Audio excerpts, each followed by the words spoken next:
Hello everyone, we are here today with Gribbly, and we're going to chat about everything from the rising cost of Rec Room items to the major issues facing the game. Ready to start? Totally ready. I didn't mean to sound like Coach there. Looks like you're the first one here. Yes, let's dive right in. Question number 1. Inflation has not kept pace with Rec Room. Everything is more expensive than it was in 2020. However, it's now 2024 and token bundles just haven't really given you more tokens, and you don't earn any more in activity boxes. In the AMA, it was insinuated that activity boxes might not even be around in the future. I personally earn about 10,000 tokens per week between rooms and inventions and Rec Room Plus, but I still don't buy most outfit sets as each item can be close to 10k. So in my opinion, spending has become a fraught issue for so many players. So my question is, would you consider increasing purchasing power for players or adding more perks for Rec Room Plus, like moving the weekly 4-star to a weekly 5-star item? Those are just a couple ideas. Yes, great question, and thank you. So yeah, I mean, look, it's fair to say spending is a hot topic, very, very, common feedback theme in all the AMAs and in all the recent back and forth we've had with the community. So there was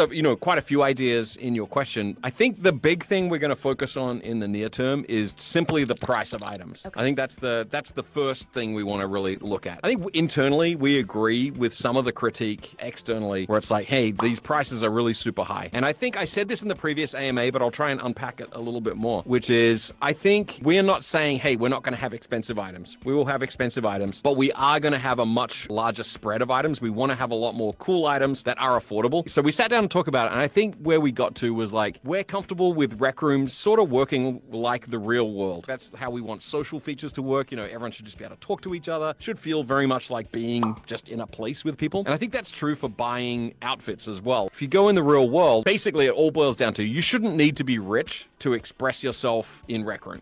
Right? That's not the Rec Room vibe. We've always tried to make a very inclusive world. And I think we have definitely crept into a place without really intending to where like, hey, most of the really cool items are just really expensive. And if you want the cool stuff, you got to spend 10,000 tokens or whatever. You shouldn't need to be really, really rich to do that. So we want to make sure that people, to your point about purchasing power, I think that's the side of it we really want to attack is let's get that breadth of purchase prices. Because I don't mind seeing like Destiny 2 items, for example, being super expensive when everything else is more medium. Sometimes it just feels a bit arbitrary, like a whole like random like dragon kind of theme set recently, like each piece was like 8,100. I'm like, wait, it's not even, no offense art team, I know they're great, but I'm like, it's not that special to warrant that price. I'm really excited to hopefully, see that more balanced so that when something really cool does come out, it's like, okay, sure, it's expensive, but it's like, it warrants the price. So, okay, next question. How come Rec Room has started to overuse the limited time feature in storefronts? I see this like countdown ticker. I'm all for a bit of FOMO, but I've seen like the limited time countdown being used for like 40 days or 200 days. I think the He-Man armor is like... I think, so we talked about that one as well, and I think we agree. I think we've been using it by default too much. So I think you'll see us use that less and less, and I think you'll see some items just not have, time limit at all. So I think we'll definitely turn down the heat on that one. On the He-Man example specifically, sometimes that's a little different because when we do partnership items, whether it's with Mattel for He-Man or Barbie, often there are contractual obligations there, like our partners have requirements. Okay. So you might still see time limited stuff depending on what those contracts look like for the partnership items. For our own items, we have a lot more control, and we're going to use that less. Is the Rec Room team working on fixing full body avatar clipping? Because many items still just clip horribly. I tried a custom shirt on earlier, and I couldn't even find any bottoms that worked because it was just cutting weirdly in every way. Team is working super hard on getting all of the various features rolled out, including clipping on the avatar items. So the short answer is yes, that is being worked on. I know I figured there's just so many items to be fixed. It takes time. I just want to double check. Okay, next question, and one of the most near and dear to my heart. So regarding the weekly challenges, the removal of which was kind of the straw that broke the camel's back for many players. You did apologize in the AMA saying that it was a special feature that some people may have liked, and I feel like this is one of many examples where the old Rec Room and the new Rec Room sort of collide. So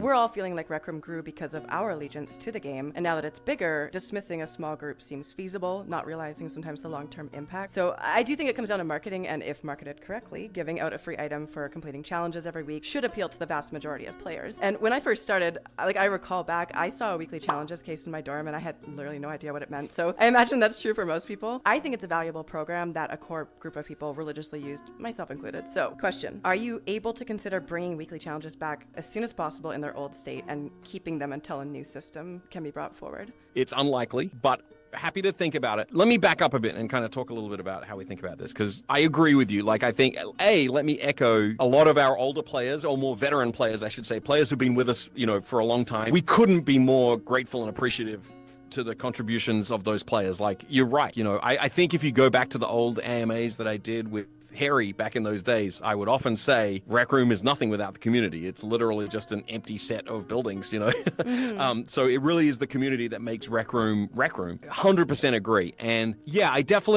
can see why people who were really, really engaged with the weeklies kind of felt that as like, hey, you know, you're kind of taking away something that we care about, and then the messaging of, well, only a tiny fraction of people are engaging with it doesn't land well on your ears if you are one of those people, right? So now that said, you know, I'm still kind of like, I don't know if we can bring it back. So because the reason we took it out, it was like, you know, ha ha ha, screw those people, we're going to take away something they love. Yeah. It's really more like, you know, if I look at one of the other big themes of feedback that we get that I think is also fair on Rec Room, we get, hey, it's buggy, it's glitchy, there's, you know, the performance is not great. And I think those are really fair criticisms as well. And so internally, what we've been talking about a lot is, hey, we got to focus, right? We really need to make sure that if we're going to have a feature in the game, it's something we feel like we can support, we can do a good job of. And the weeklies, it was already kind of on life support. You know, people would give me feedback. They'd be like, well, the weeklies were really monthlies, and I said it would come back to weekly and blah, blah, blah, which is also fair criticism. We couldn't find a pathway back to, hey, let's make this a really, really good system that really pays off the promise it's making. I would say it to the team. I'm like, we're kind of writing a check that we can't cash. Yeah. And so it made more sense to me to just kind of cleanly cut it. We got a lot of feedback that was not welcome, some of which we anticipated. I'd say the strength of it, you know, surprised me a little bit. I mean, I think there's two things there. Is that sometimes I notice with creator programs too, or changes to room rewards, there's no heads up. It's just sort of like, well, bye, rip weekly challenges. There's no like, you know, just like, you know, in like 3 months, that's what we're planning on doing. And there's people like Bo and Soulfox who streamed it every week, like religiously. So there's kind of a negative, more so representation. The part of giving a better heads up and a longer heads up and having a longer conversation before we do something like that is completely fair, and I'm completely willing to commit to that. Like, then I think it would be more like lukewarm water being poured on us, not cold water. It'd be a little bit easier. Well, at least we'll warm up the water before we pour it on you. Yes. I think you have to admit too that the actual premise of like getting players back in to play a free game with the challenges thing, I think that as a premise is not bad. I think it just needs to be revamped. So I'm kind of sad to hear like we have no plans to revamp it, really. Like, that'll take forever. I think that should be priority. So I have a long answer on this one. Can I give you a long answer on this one? Yeah, sure. So, you know, you kind of framed it as old Rec Room, new Rec Room, and I think there's some truth to that. Like, when we first started with Rec Room, it wasn't so much of a UGC platform, right? It was a collection of mini games that we made, and it kind of made a lot of sense to have like, hey, a really app level progression system that was really tied to RRO content. Made a ton of sense. But a long time ago, a lot of people who consider themselves veteran Rec Room players, and I consider veteran Rec Room players, came as a result of the pivot we made into UGC. And as that has expanded to be the majority of time spent in Rec Room is now spent in user-generated content, has been for many years now, it's much, much harder to connect that to an app level progression system for the simple reason that if you do activity boxes, or you do like, you can give out experience, or you give out anything from a UGC room, and you allow creators to be like, hey, put this thing in your room and it'll ladder up to that app level progression system, you have an immediate griefing problem that we don't yet know how to solve, right? Of just, hey, I'm just going to make a room that's just for farming XP or farming tokens or farming whatever, right? It's really, really hard.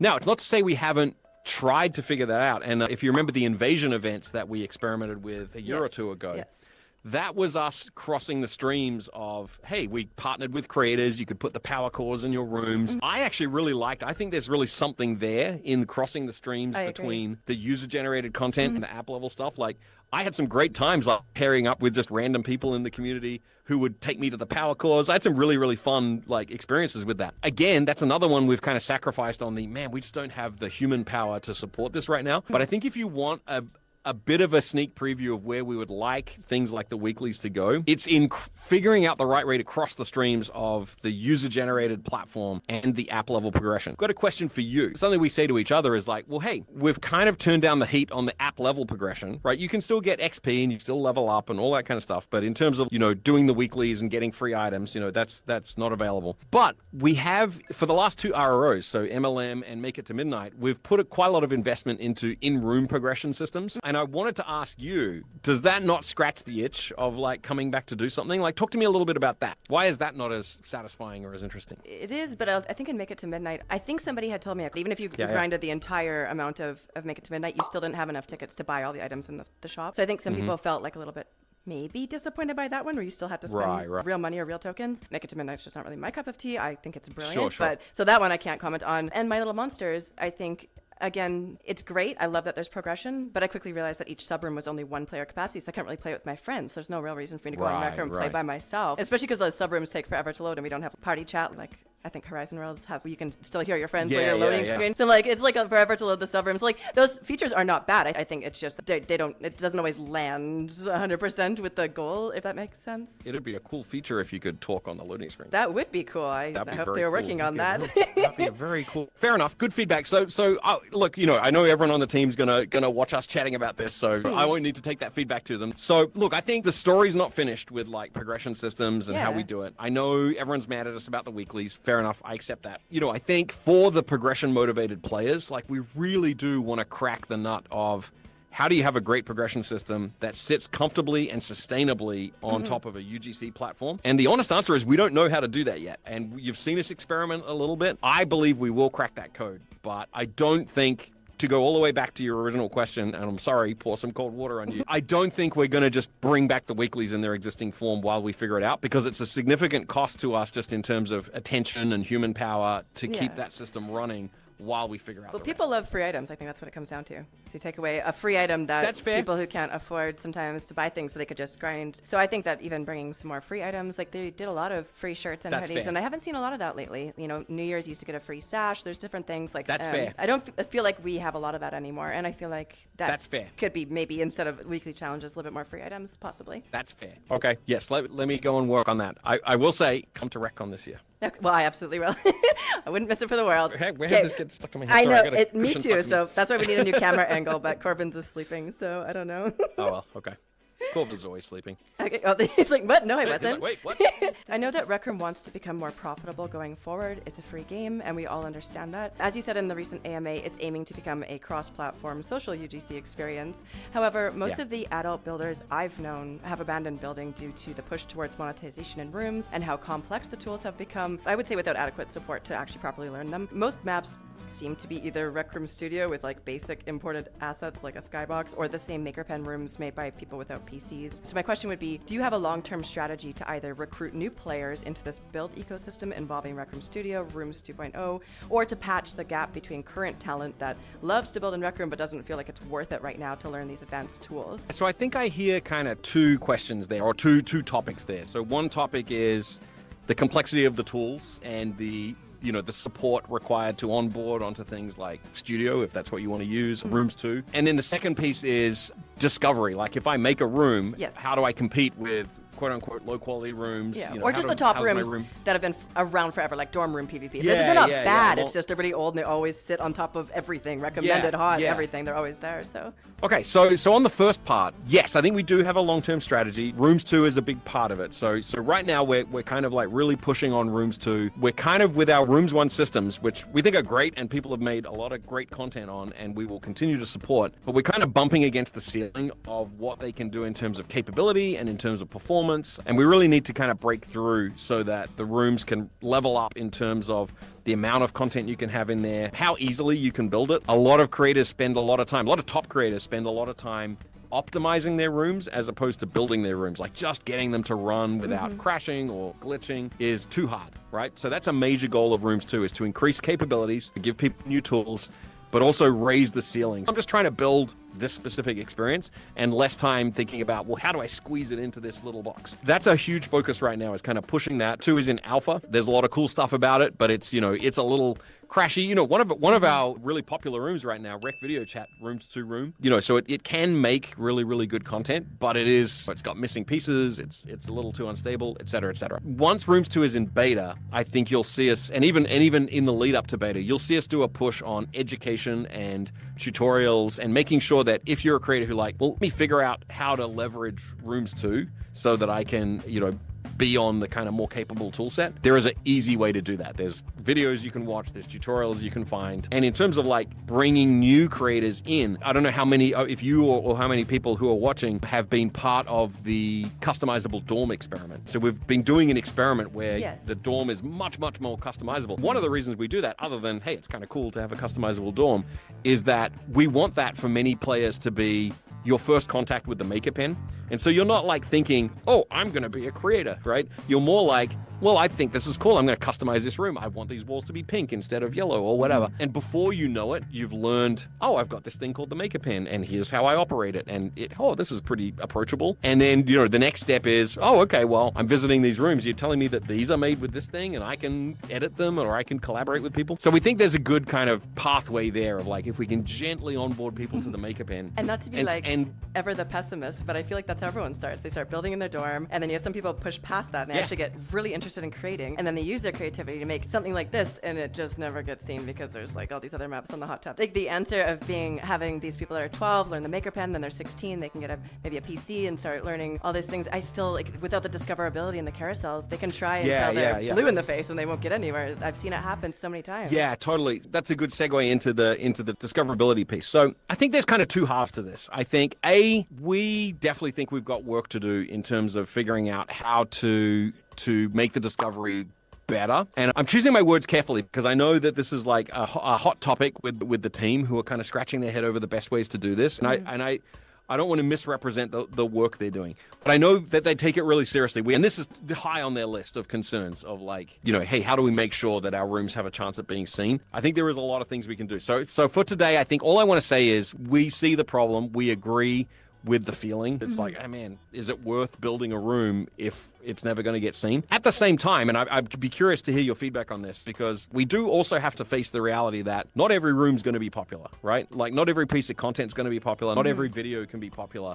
And so creators do need to be comfortable and understand that like, hey, there's no guarantee that your room is going to be popular. You could put a ton of effort into building it and it's not necessarily going to be the top of the charts. The goal that we have is every room should have a fair chance. Yeah. So I just think that just important to say that there is a kind of balance we got to hit there. Yeah. I mean, I know that it is a hot topic, and it's kind of a complex one to solve. And I think it's like recommended on YouTube. There's things on YouTube I would just never see because it would never get recommended to me because it's not what I'm into. 100%. And for other people, that's all they would want to watch is, Mr. Beast videos and or whatever. That's actually a good point. Is I think one important step we've made and that we will continue down this road is we now have started to do personalized recommendations for people. And so, it used to be that there was only just one hot list and that was the only place to find it. It is now like there's definitely more chances for rooms to become popular because our models are getting better and better over time at like, hey, this person spends all their time in hangout rooms, that work really well on the Quest. That was a big step. Our systems are now getting smart enough to be like, well, okay, here's another really cool hangout room on the Quest. Let's suggest it to them and see if it gets traction. Yeah. So I think that's a step in the right direction. Not saying the problem is solved, but I think, we're definitely going to continue down that path. We do have some other ideas for how to improve this, but I don't want to get ahead of where the team's at.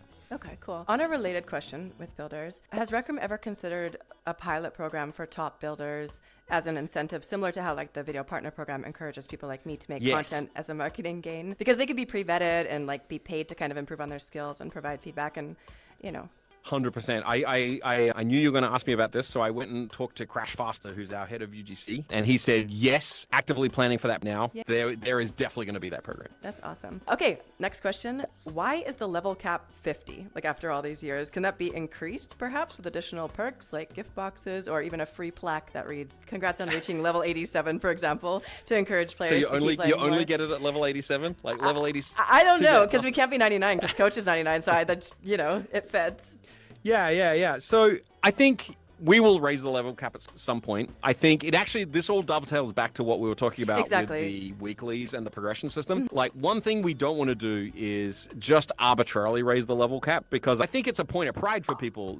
It's like, hey, I'm a level 50. That's a meaningful achievement in Rec Room. We want to do it when we can support it. So it's very much like the progression system. I don't think right now we can do those really thoughtful, fun plaques that you unlock at each level. I don't think we've solved the problem of what's the right way for it to connect with the progression system and the UGC platform. I think once we've solved all of that, we'll definitely do it at some point. That's good. I hear these answers and I know I will be around for years. I mean, as long as there's a VPP, I'll be here. Because I have patience. I feel like a lot of people listening probably, but right now we don't have that. It's hard to be like, here's our 5-year plan. Everyone's like, oh, that's not what I want to hear. Yeah, I think what I would say about that is like, hey, we're a relatively small team in the scheme of things. We're bigger than we were in 2016, that's for sure. But we're still, not the world's biggest team. We're pretty scrappy. We try and punch above our weight class a bit. We are on a lot of platforms. We get a lot of content, a lot of features. And so I think right now we're trying to focus on the fundamentals of things like How often does it crash? How is the frame rate? Because I think we could have, the level cap could be 1,000 and you could get a shower of cool items every time you leveled up. But if the game crashes all the time and it runs at 5 frames a second, that's not going to matter, right? Yeah. I think we've got some really fundamental things we need to improve to earn the right to do some of these more delightful things. Next question. So many people feel that Rec Room chases Roblox, and some people have to speculate that they might lose the je ne sais quoi or special quality that Rec Room was founded on in this goal to become a major UGC-focused platform. Right now, a lot of older players are definitely feeling that pinch in some of their favorite community programs being eliminated, like weekly challenges, updates to Invention Tower, and lack of featured shirts or inventions. I don't think most people are questioning the goals for Rec Room's future growth. However, I do think that removing some of these programs without adding anything to bridge the gap in the meantime has left a hole in the spirit of like the OG players and builders. So my question is, would you consider adding a staff role or two to handle some of these programs and get them up and running again? Well, first of all, I want to say that our goal is not to chase Roblox. We have honestly a lot of respect for Roblox and what they've achieved as a company and as a platform. I know it's not everyone's cup of tea, but it's a really, really popular app, and it's very cool. But honestly, the vision for Rec Room when we pivoted to be more of a UGC platform, that wasn't us sitting down and going, let's turn into Roblox. I actually wasn't that familiar with Roblox when we started this. I actually became familiar with Roblox because we started building a UGC platform, and people kept saying, you should check out Roblox. I was like, oh, okay. Yeah, there's definitely similarities. I think, anytime you build a interactive UGC platform, there's going to be similarities. But I think there's really important differences as well. I think our focus on in-app creation, for example, is a huge one that we really, really want to lean into. If you want to think of like the inspiration for Rec Room as a UGC platform, it actually comes a lot more from Little Big Planet, which I was absolutely obsessed with as a guy. Yeah, me too. And I was talking to Dainty the other day, and she said she thought there was a lot of Little Big Planet DNA in Rec Room, and I was like, absolutely. Like, I love that game, and that was actually why I always wanted to work on a UGC platform, and because I love just the basic function of unlocking the creativity of a community is just so amazing to me. I think in terms of losing the spirit or losing the soul of Rec Room, obviously, I hope that's not true. Obviously, I'd never want that. I think the soul of Rec Room is always going to be in the people that you meet and the experiences that you have. I don't know when. I think it's inevitable that ultimately Rec Room will have a on-staff event team where, we are constantly running events and creating things. We do this currently on a real shoestring budget. I don't know what it looks like from the outside, but the crew that makes RecCon possible, the crew that does all this kind of stuff, really a scrappy crew doing an amazing job, largely out of passion to get these things done because, we've got so many other things to do that we just can't devote the time to them. In an ideal world, I think, you asked me another question, which was, if money didn't exist, how would Rec Room be different, right? Would Rec Room be any different? And, my answer to that is not really, but we'd probably put more time into events and some of the nice to haves as opposed to the must haves like frame rate and existing on platforms. So yeah, I don't know that we can afford to really invest in those programs right now. I do understand that, and I know there's two different aspects of this because there's community things like RecCon is over here, and then there's like builder stuff like featured shirts and stuff. If it's to become a social UGC platform, that's really amazing. But then you don't give people in the meantime, again, bridging the gap is probably the biggest thing I keep going back to here. Because what's the motivation to create a really awesome shirt if there's no incentive to ever get featured or recognized for your work? Because featured shirts did exist and then they stopped existing. Those things are just so important. I feel like they're underrated considering how much effort has to be put in. I think that's fair. I don't have a great answer for that. I'm going to want to go think about that one because you're making me think about the connection between, hey, if I want to get us to the top of that mountain, the creation ecosystem is so powerful that there's really nothing you can't build. And if we're not giving it to you, either build it yourself or find a community of creators who will help you build it. That's a beautiful future to me. But you're right. Those creators need to feel incentivized to stick around and to build their skills and to build things. Yeah, that's true. That's fair. Let me think on that one. All right, sounds good. It's weird making Gribbly think. I don't know, how did we get here? He so really thinks. Out of body experience. No, I just mean like that. It's still sort of surreal. I don't know. What a world we live in. I'm just a YouTuber. Okay, so what a world. Next question. What work is being done to improve optimization? Because many times, even people with strong PCs report that they experience severe lag, low frame rates per second, and crashing issues. Yeah. I can only imagine how bad this might be on Android phones. So really good question. And so I think this is actually where a lot of our focus is. So internally, we call this TQ, technical quality. And so it's actually been a big focus. And I am not saying that we are in a great state. Like, there's definitely rooms that don't run as well as they should. There's too many glitches. There's too many bugs. Some of our platforms, like if you play on Quest, our Quest performance has really been struggling recently, especially when you have the UI open. And it's a real pain in the butt. I am not happy about it. But there is a lot of work going on. For the first half of this year, a big focus for us has been reducing our crash rate. So something that we found, so we made Make It to Midnight, right? And we were really proud of that game. But we found on some platforms, it was crashing up to 30 or 40% of the time. When people went to that room, their experience was wait for the load time, organize a game, play for a few seconds, crash. And that's just terrible. Like, why would you come back and play that again? It's just like awful. And so we were like, man, we've really got to, if we're going to build our ROs with the creator-facing tools, if we're going to expect our creators to use these tools, they can't just crash. So that's been the big optimization effort that might be hard to see, is that the game now crashes way less than it did at the beginning of the year, especially if you're on some of the lower-end platforms. It's night and day difference. The team's done an absolutely incredible job of like burning through a ton of issues, saving a bunch of memory, optimizing a bunch of stuff. So that's one thing, is like, so there has been a ton of optimization done. The other ones that we look at and we care about, we are looking at Quest frame rate right now. We're like, man, this has gotten a little bit too janky even for us. So we literally are working on Quest frame rate. So I'm really hopeful that Quest players will see an improvement soon. Then the other things we look at are room load times, app boot times, and just general frame rate. So I think we are getting close to where we want to be on the crash rate. And so it'll be time for us to pick another dragon to slay in terms of technical quality. Has Rec Room considered bundling outfit sets so that you receive a discount when you purchase them all? Because I've heard that other games employ this strategy, and outfit sets can be very expensive. Yes. Yeah. I went and talked to the Avatar folks about this, and they said, yes, we're going to do this. Yay. That's actually really awesome. I'm excited for that. Because a lot of times I want the full set, but I'm like... Yeah. So like I said, you'll see us doing a lot of experiments with pricing between now and the end of the year. All right. Group chats have been a source of contention for a long time. You can add people to a group chat against their will, and literally half my DMs are just toxic group chats I've been added to. Is there a plan to fix this in the future? Sorry. I don't think it's just me. I think group chats for everyone are just horrible.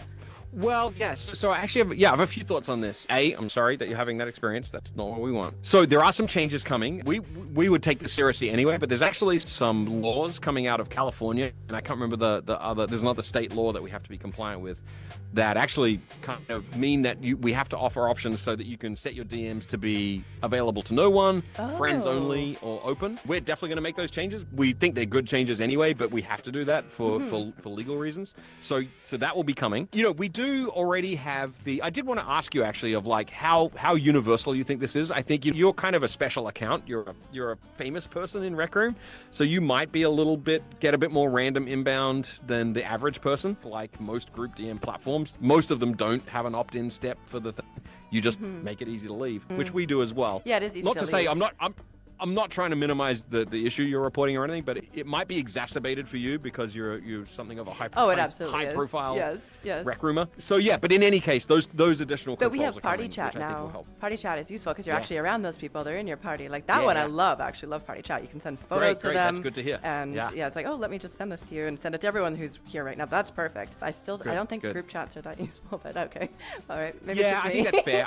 I think that's fair. But so in any case, those controls are coming. Okay. Awesome. That'll help. Another related to like kind of against your will is the contributor role that got added. A lot of people, including myself, got added to many rooms just against my will. And so now when I go to my rooms, it's just cluttered with things I've never even heard of. So that one is getting fixed. We're going to put an accept step on that one. Yay. That fix is literally in code review right now, and I would look for it in the next couple of ships. Okay, fantastic. And in regards to moderation, Rec Room still has some work to do on that. RecNet photos don't really get taken down quickly if they're breaking the code of conduct. Custom shirts was always a source of contention, and many questionable ones continue to be published. So how is Rec Room going to deal with an increased need for moderation going forward as the game leans towards this UGC social experience that we're hoping for? That's a great question. The work of moderation is never done, right? And there is no such thing as a perfect moderation system. We work super hard on this. So in terms of custom shirts, we do a ton of moderation on custom shirts. So I think one thing to keep in mind is like,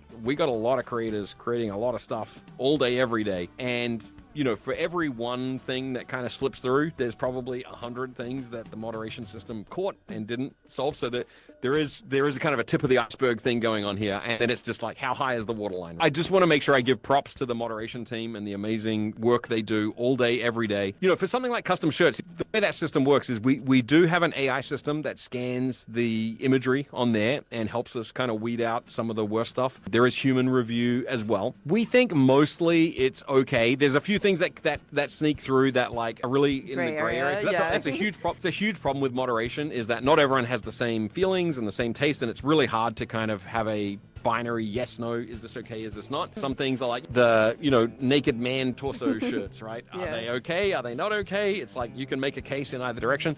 So we just do the best we can. We really try and stick to the ESRB E rated for everyone kind of guidelines. And I think we do a pretty good job sticking in that general area. There's a lot of work that the moderation team doing to keep people safe that doesn't really manifest in when you open the watch and what you see. The work of moderation is never done. It's something that we will always take seriously, and we put an enormous amount of effort into. Which I think is a good segue to my next question, because in the AMA you talked about the power of defaults and how there's a toggle that automatically allows juniors to maps, and many people who make content rely on like any and all room traffic that they can get regardless of morals. I made a junior account for a video, and one of the maps being like strongly suggested to me was Breaking Point, where you like hold a gun and shoot other people at the table, and I was horrified. I don't even enjoy that as an adult, let alone imagine if I was a junior account. So how would Rec Room enforce safety for juniors if the map creators were the ones who had to determine whether or not it was age appropriate, and that did get turned off, but they had to say, what would be like, would that be on the community to report, like one room at a time, like, hey, this allows juniors, but it shouldn't? So